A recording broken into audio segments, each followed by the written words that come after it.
आज का पहला पाठ तोबीत का ग्रंथ अध्याय 6 10 से 11 7 1 9 से 17 8 4 से 9। ईश्वर ने आपको इसीलिए मेरे यहाँ भेजा कि मेरी पुत्री आपकी पत्नी बन जाए। टोबियस ने स्वर्गदूत से कहा, आप क्या चाहते हैं? हम कहाँ ठहरे?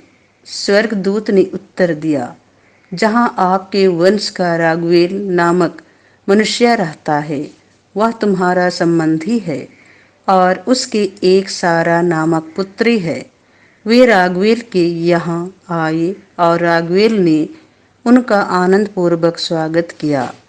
कुछ समय तक बातचीत करने के बाद रागुएल ने एक मेढ़ा मारने और भोजन की तैयारी करने का आदेश दिया। जब उसने दोनों को भोजन पर बैठने का निमंत्रण दिया तो टोबियस ने कहा, जब तक आप मेरा निवेदन स्वीकार कर मुझे अपनी पुत्री सारा को देने की प्रतिज्ञा नहीं करेंगे, तब तक मैं कुछ भी नहीं खाऊंगा पीऊंगा। जब रागुएल ने यह सुना तो उस पर भय छा गया, क्योंकि वह जानता था कि उन 7 पुरुषों पर क्या बीती थी जो सारा के पास गए थे। इसीलिए वह डरता था कि कहीं टोबियस पर भी वही ना बीते। जब उसने असमंजस में पड़कर टोबियस की मांग का उत्तर नहीं दिया तो स्वर्गदूत ने उससे कहा, आप उसे अपनी पुत्री देने से ना डरिए। यह ईश्वर पर श्रद्धा रखते हैं, इसीलिए आपकी पुत्री इन्हीं की पत्नी बनने वाली थी और यही कारण है कि कोई दूसरा व्यक्ति इसका पति नहीं बन सका। इस पर रागुएल ने कहा, अब मैं जान गया कि ईश्वर ने मेरी प्रार्थनाएं और मेरे आंसू स्वीकार किए। मुझे विश्वास है कि ईश्वर ने आप दोनों को इसीलिए मेरे यहाँ भेजा है कि मेरी पुत्री मूसा की संहिता के अनुसार अपने संबंधी की पत्नी बन जाए। अब आप निश्चित रहिए, मैं उसे आपको दे दूंगा। तब उसने अपनी पुत्री का दाहिना हाथ पकड़कर उसे टोबियस के दाहिने हाथ पर रखा और कहा, इब्राहिम, इसहाक और याकूब का ईश्वर तुम्हारे साथ हो। वह तुम दोनों को एक कर दे और तुम्हें भरपूर आशीर्वाद प्रदान करे। और उन्होंने कागज ले जाकर विवाह के अनुबंधन पत्र पर हस्ताक्षर किए।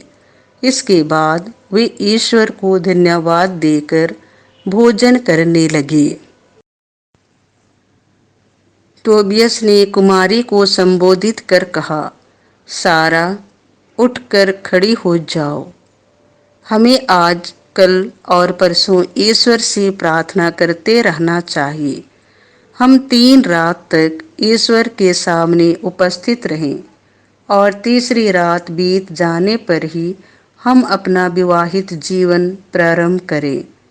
हम संतों की संतति हैं और उन लोगों की तरह अपना विवाहित जीवन प्रारंभ नहीं कर सकते जो ईश्वर को नहीं जानते। दोनों उठ खड़े हुए और आग्रह के साथ सुरक्षा के लिए मिलकर प्रार्थना करने लगे।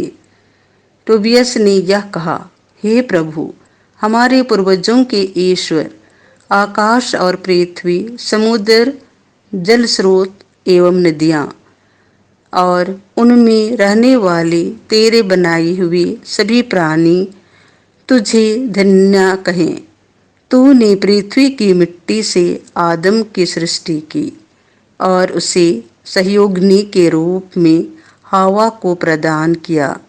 हे प्रभु, तू जानता है कि मैं काम वासना से प्रेरित होकर नहीं, बल्कि संतति की इच्छा से इस बहन को पत्नी के रूप में ग्रहण करता हूँ, जिससे वह संतति युग युगों तक तेरा नाम धन्य कहे।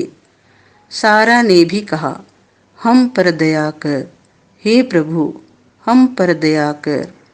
ऐसा कर कि हम स्वस्थ होकर बुढ़ापे तक एक साथ जीवित रह सकें। यह प्रभु की वाणी है। संत मार्कुस के अनुसार पवित्र सुसमाचार अध्याय 12 व संख्याएं 28 से 34। यह पहली आज्ञा है, दूसरी इसके सादृश्य है। एक शास्त्री यीशु के पास आया। उसने यह विवाद सुना था और यह देखकर कि यीशु ने सदुकियों को ठीक उत्तर दिया, उनसे पूछा, सबसे पहली आज्ञा कौन सी है? यीशु ने उत्तर दिया, पहली आज्ञा यह है, हे इस्राएल सुनो, हमारा प्रभु ईश्वर एकमात्र प्रभु है। अपने प्रभु ईश्वर को अपने सारे हृदय, अपनी सारी आत्मा, अपनी सारी बुद्धि और सारी शक्ति से प्यार करो। दूसरी आज्ञा यह है, अपने पड़ोसी को अपने समान प्यार करो। इनसे बड़ी कोई आज्ञा नहीं है।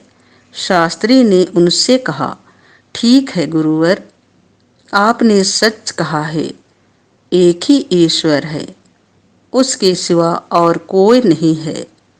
उसे अपने सारे हृदय, अपनी सारी बुद्धि और अपनी सारी शक्ति से प्यार करना और अपने पड़ोसी को अपने समान प्यार करना, यह हर प्रकार के होम और बलिदान से बढ़कर है।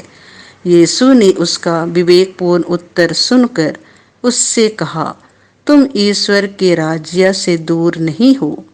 इसके बाद किसी को यीशु से और प्रश्न करने का साहस नहीं हुआ। यह प्रभु का सुसमाचार है।